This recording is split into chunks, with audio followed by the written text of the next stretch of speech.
Next week, we're going to be studying Revelation 21, so I'm doing the video for the Bible study. Revelation 21. Then I saw a new heaven and a new earth, for the first heaven and the first earth had passed away, and there was no longer any sea. Okay, so what has happened? The resurrection has taken place. Bowls of wrath have been poured out. Babylon has fallen. The bride, the wedding of the Lamb has come. We discovered in the last Bible study that the only ones who are going to be defined as the bride of the Lamb are those who have been martyred, period. Not like, unless your grandparents and parents or whoever came before you in your family was martyred for Christ, they're not going to be part of that first resurrection. I'm sorry to break it to you. I have people who have passed as well. But unless they have been martyred for Christ, they will not make it to the first resurrection. They may share in the second resurrection, but they will not be priests of God. They will not reign with him for 1,000 years. They will not have an inheritance as sons of God. They will be servants to serve and guard the temple. That's it. We went over that in the last video. The last video was entitled "The Bar Just Got Very High." So if you want to understand that, please go listen to that video. The only people who are going to participate in the first resurrection, who are going to share in the first resurrection, everyone will rise. They will all see him, even those who pierced him. The only ones who are going up are those who have been martyred for Christ. That means the bar got very, very high, and you need to consider whether you are going to be ready for that, whether you are now being prepared to suffer what you have been called to suffer. So what has happened? The resurrection took place. The bowls of wrath have been poured out. Babylon has fallen. The wedding of the Lamb has come. And now John is seeing that a new heaven and a new earth has been established, because the first heaven and the first earth have passed away, and there's no longer any sea. What has God likened the sea to in Revelation? He's not going backward. He's going forward. What is the sea? Peoples, multitudes, languages, and nations. There's only one people, language, multitude, and nation. One, and that's Jerusalem. Verse 2, I saw the holy city, the new Jerusalem, coming down out of heaven from God, prepared as a bride, beautifully dressed for her husband.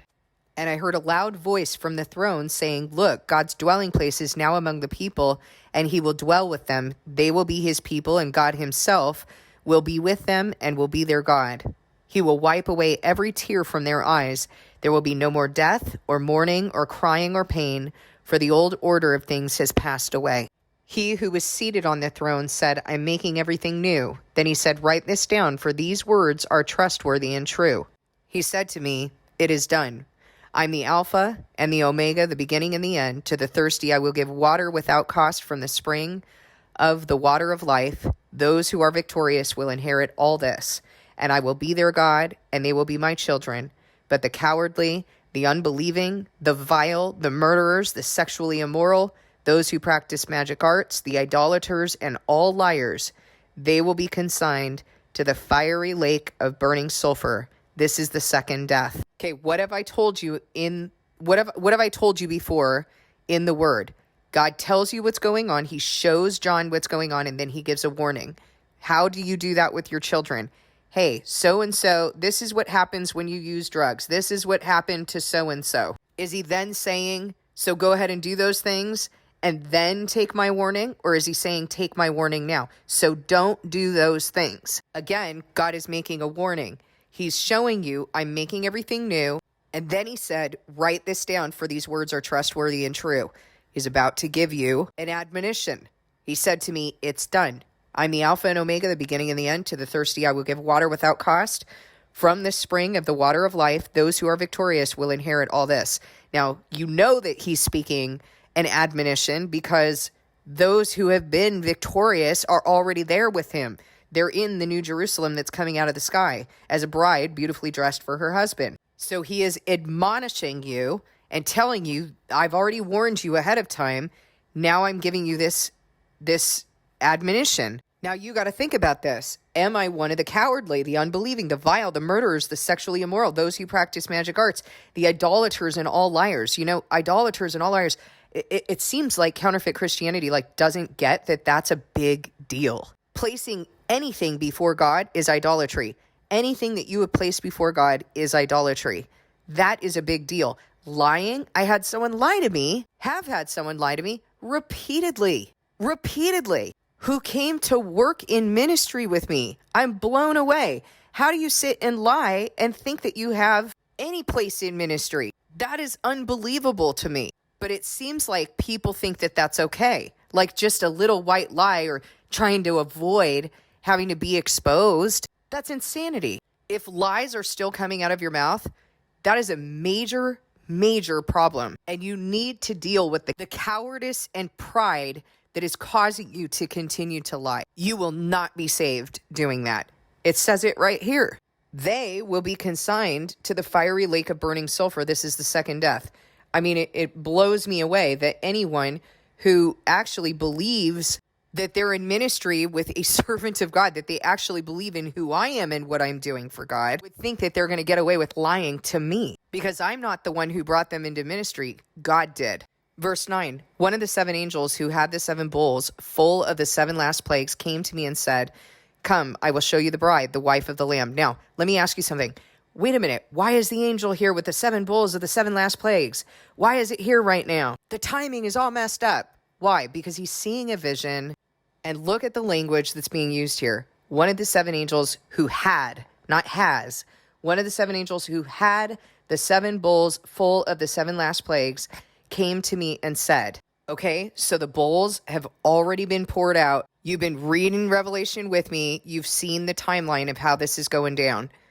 Resurrection, bowls of wrath, Babylon falls, wedding supper of the Lamb. Now you're seeing the bride of the Lamb. Okay, so one of the 7 angels who had the 7 bowls full of the 7 last plagues came and said to me, "Come, I will show you the bride, the wife of the Lamb." And he carried me away in the spirit to a mountain great and high and showed me the holy city, Jerusalem, coming down out of heaven from God. Now, right in your key, Jerusalem or the holy city, that's always going to refer to God's people. That's always going to refer to the bride of the Lamb, who we now know are all those who've been martyred. They are not anyone who has not been martyred will be included in the bride of the Lamb. They will not be part of the bride of the Lamb. We know that from Revelation 20. And he carried me away in the spirit to a mountain great and high and showed me the holy city, Jerusalem, coming down out of heaven from God. It shone with the glory of God, and its brilliance was like that of a very precious jewel, like a jasper, clear as crystal. It had a great high wall with 12 gates, and with 12 angels at the gates. On the gates were written the names of the 12 tribes of Israel. There were 3 gates on the east, 3 on the north, 3 on the south, and 3 on the west. The wall of the city had 12 foundations, and on them were the names of the 12 apostles of the Lamb. The angel who talked with me had a measuring rod of gold to measure the city, its gates and its walls. The city was laid out like a square as long as it is wide. He measured the city with the rod and found it to be 12,000 stadia in length and as wide and as high as it is long. The angel measured the wall using human measurement, and it was 144 cubits thick. The wall was made of jasper and the city of pure gold, as pure as glass. The foundations of the city walls were decorated with every kind of precious stone. The first foundation was jasper, the second sapphire, the third agate, the fourth emerald, the fifth onyx, the sixth ruby, the 7th chrysolite, the 8th beryl, the 9th topaz, the 10th turquoise, the 11th jacinth, and the 12th amethyst. The 12 gates were 12 pearls, each gate made of a single pearl.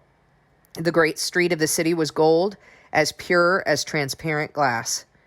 Okay, so gold in the Bible, anytime that you see gold, God has likened the refining process that he does with us, making us pure. He has likened that to the process of making gold. So in Daniel, when he says many will be made purified, spotless, and refined, that's the process of making gold. When you're making gold, you're separating the impurities from the gold in order to make it the purest gold.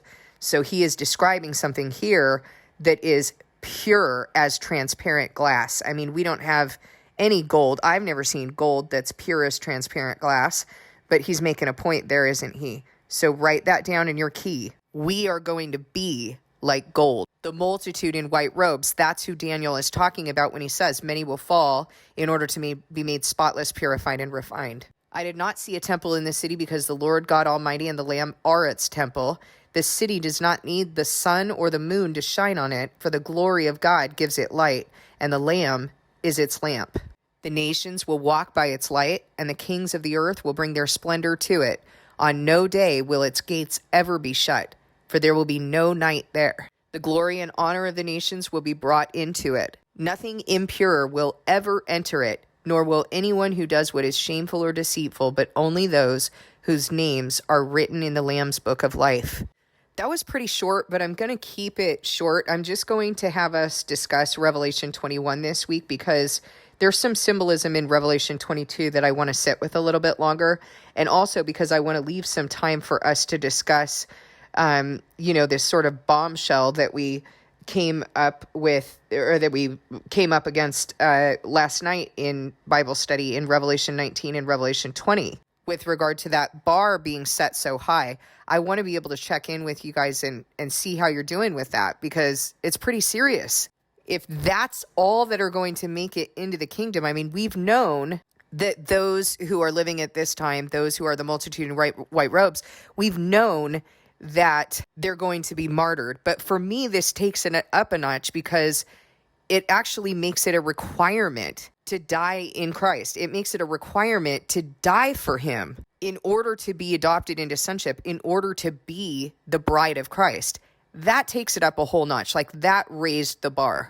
That right there made it like a basic requirement rather than, oh, this is like a big honor. No, it's a basic requirement to die for Christ. And I think we need to sit with that a little bit. I think we need to discuss that and really sit with what that actually means.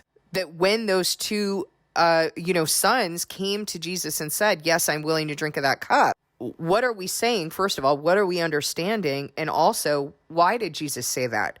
Why did he say that? He wasn't just saying it to them. He was saying it to all of us. It's a big deal, and I think we need to discuss it. So I'll leave it right there. We'll just study Revelation 21 this week, and we will spend some time discussing how to pick this up and where we're at right now. Thanks for listening. I look forward to our next Bible study, and anyone who wants to join, anyone can join our Bible study. If you would like to join us, please post a comment in the comment section.